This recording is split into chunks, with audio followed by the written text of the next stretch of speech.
Namaste. I'm here to share with you my experience of the psoas and what we can do to help a tight psoas, the hip flexor. The hip flexor is the muscle that connects the legs with the torso and will do the hip flexion motion, lifting, raising the leg. For example, you could feel the tightness in the psoas even in a bent position like that. You could feel it in a bent position like that. Very often people find it in the Navasana position, raising the legs there, or when you're bending forward, legs together or legs open. And of course you feel the lovely stretch of the psoas when you're in a back bend, stretching the leg behind you. Generally what I think is a tight psoas goes together with a weak glute muscle. So if we look at posterior rotation, as soon as I hug into the glutes, the space opens in the front and the hip bones lift. So now I've got a scoop. Now it would also make sense that the hip flexor will try and take over when the lower abs are not completely engaging. So they could be slightly weak, or they just could just be a habit pattern of using the hip flexor instead of the lower abs. Now, tight hip flexor, what a tight hip flexor can give you is pain in flexion, when it kind of pinches inside there, because a tight muscle that's already tight it's just getting tighter and squished. We want to make space for it, and so that when we contract it, it's got space to just bend in. So we need to release it. We need to make it softer.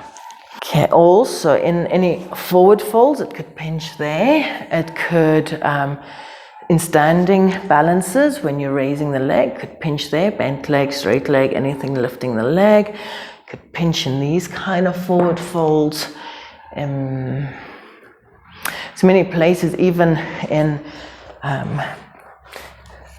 like your Tangasana, where you're dropping forward, any forward fold, even sometimes in pose of the child, it can pinch. So as we make space, and the way you make space is activate the glutes, activate the lower belly, get the legs active, and there's more space in the hip flexors muscle. And that would of course then make that when you're doing your jump backs or jump forwards, that you got more space to bring your legs closer. Okay. So we're going to look at releasing the hip flexor, releasing the glutes, activating and strengthening the hip flexor, and activating and strengthening the glutes. That also goes to say that the glutes won't work, the lower abs won't work, if the lower back sits tight in that constricted position. It has to be able to do both movements. And the more mobility we can then find in that movement, the more the lower abs can kick in, the more the glute can kick in, the more you can make the space with the lower abs, bringing the legs in without any discomfort in the hip flexor. So let's start with releasing and strengthening. There's many ways of getting into the hip flexor via other routes. So directly, you could work on massaging the actual hip flexor itself. So you'll find that muscle in the groin. And I would also include following it down the thigh, wherever you find the tightness there. Okay, direct massage. Indirect massage on the glute. As you release the glute, it will hop into, very often people find they feel it on the hip flexor, and that's how connected these two are. So to do that, you hop yourself onto a ball. It could be a harder ball than this. I'm just doing a tennis ball, also effective. Softness isn't necessarily not effective.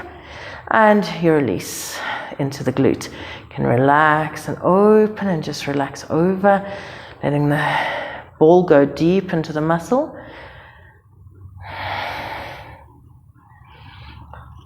Okay, so that's loosening.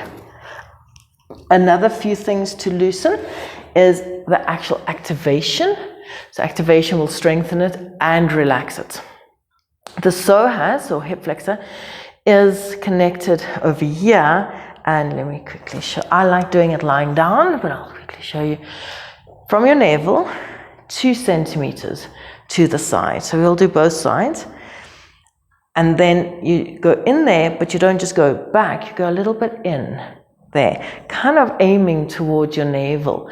And so to get it nice and soft so you can really massage inside there, I like lying down and then softening the belly to get the massage in there. So let's try it lying down. And there, relaxing in the belly, and then softening to get the fingers to a rub. And about 15 seconds of this should do it on each side. That's the activation. Next is the activation of the glutes. The glutes activation point is on the occipitals. Nice one to massage. You place your fingers on the occipitals and you can lean into your fingers and just make little circles around. Also nice just to observe which side is more sensational. Again, 15 seconds. And this would be a nice thing to do, daily practice, or really do it before you start your yoga practice too. Okay. Then other ways into the lower belly is core strengthening, but we need to have the back released, because if the back is sitting in that tight position, you can pull as much as you want. It's never really getting into that lower bandha and getting the lift in the pelvis. So I would suggest you could also get those double balls, or you could put 2 balls together in a sock and place it into the lower back and maneuver and release any tightness, even at the top glute muscle. Yeah, often tightness there. Good. You can spend a whole 10 minutes enjoying the release and the massage, finding all the tension spots. Okay. Your hip flexor sits in the activation point sits in a very auspicious place of digestion and holding a lot of tension in the belly area. I've got these instruments. You could use a fold-up yoga mat, but these work very well. It's just to lie and put pressure, and I've tested it that it's the same as a muscle activation point. You lie and you just release. It will have extra benefits, and I promise you, this is not so comfortable. Okay, so you can try this lying on something, letting your belly just ease over it, letting yourself soften over, and hold that, I'd say, if you can, for 3 to 5 minutes. Okay, so I've got different instruments. I learned it with a folded up yoga mat. It was intense. These are quite nice because they also help. Yeah, either anything will help to open the lower back as well and move into that posterior tilt. 3 to 5 minutes. Hey, I'm just showing all the different apparatus. So just folding it up, making quite hard. This is something that you all have, just a blanket. Our yoga mat will be just a bit harder, but that's really good. And then you can maneuver and release into it.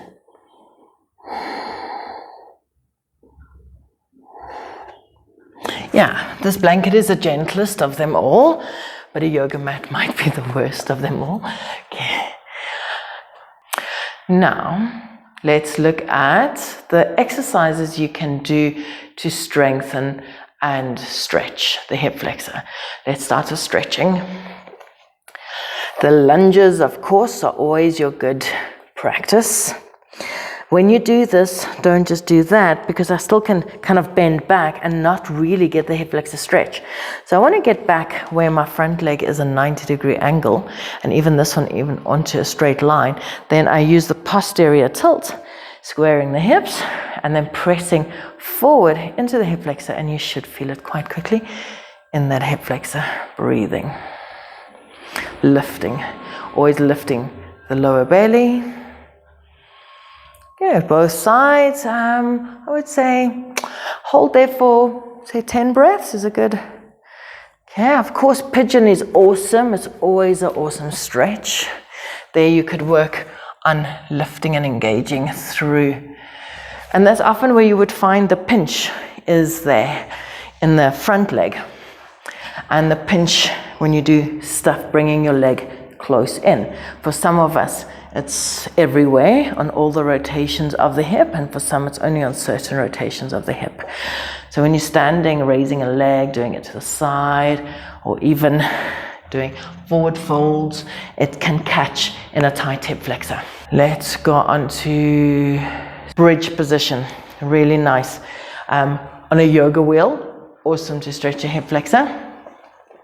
Let's anything that opens like a bridge position, and you want your posterior tilt, so you make sure the lower back is lengthening, and then you try to open up the front. So always when I'm doing hip flexor, I'm really working on strengthening the lower abs. Okay. And any variation of that, lift, put in a yoga wheel, open the thighs, put in a block. Let's demonstrate how it would be with a yoga block, and taking the foot, opening it out. With a yoga block, you then can do one leg, other leg, and both legs on the sides. That will include your thigh. Stretching it out in like a camel. I like this position. So I like to include the posterior tilt, even in my Supta Virasana, and then opening out the front of the body, thighs. And then some people like to lift the hips and still stretch.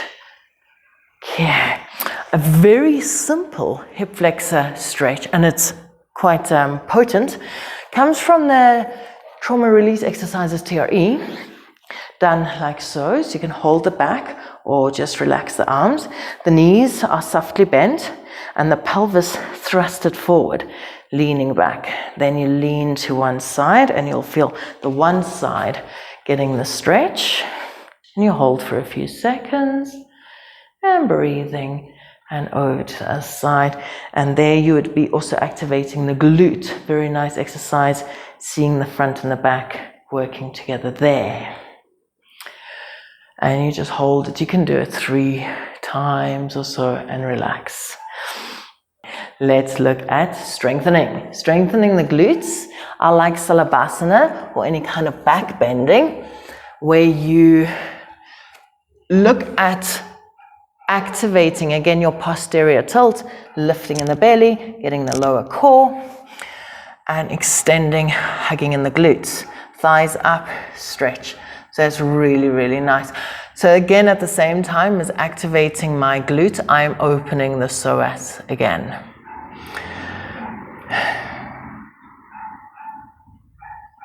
Yeah, Balasana positions like so, and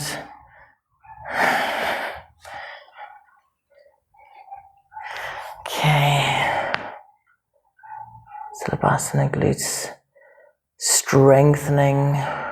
Okay, a strengthening exercise for the lower abs called hollow back. I think the Americans call it. We call it the dish. The gymnasia call it dish. Lift the hip bones, squeeze lower belly, coming back. You can always do it from lying down, coming into position, but you also activate the glutes. Stretch the legs out and hold the dish. Of course, as much as you can, opening the lower back, getting the tilt so that you can then strengthen. You'd be strengthening the lower abs and opening the hip flexors, but strengthening down the inner thighs.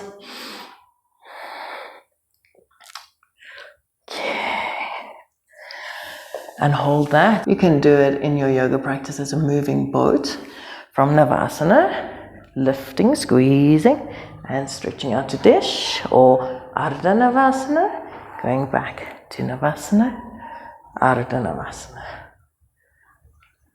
Okay. And when you're doing those exercises, whenever you do those movements, get it that you make sure it's in the lower belly. So let's take Navasana. When you do Navasana, that's often where the hip flexors really can cramp up. So make sure you get the lower belly and then you get the length of the spine. So I'm really pulling down into there. Okay, pulling down, making it happen there.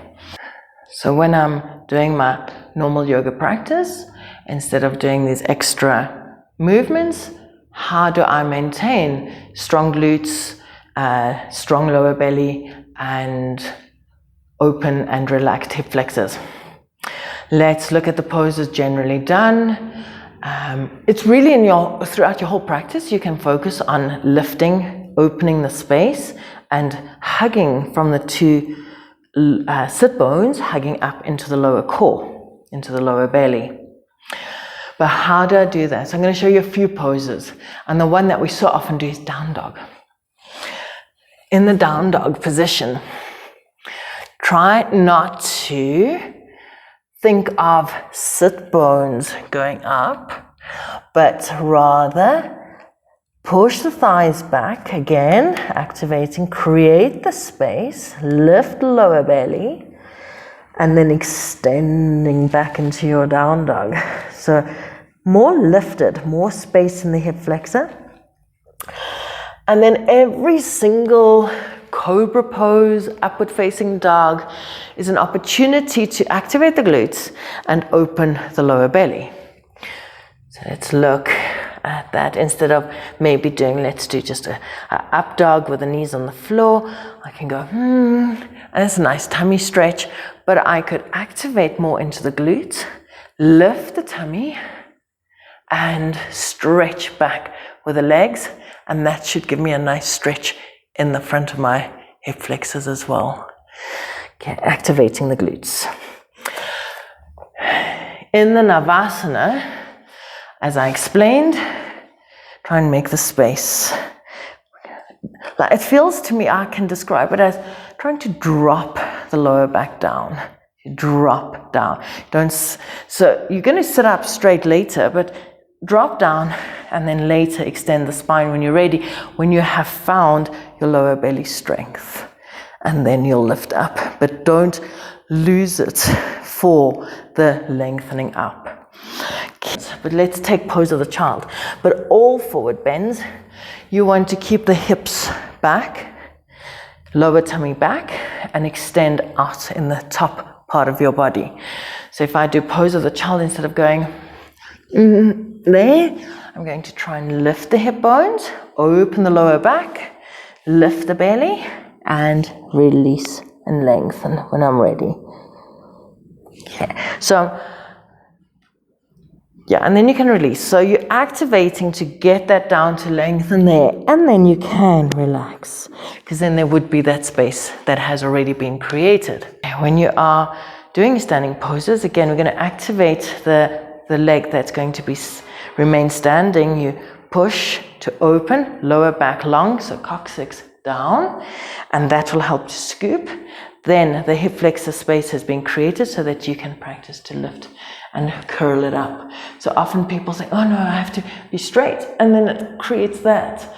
So rather just root, push the hip flexor open, and scoop in the belly.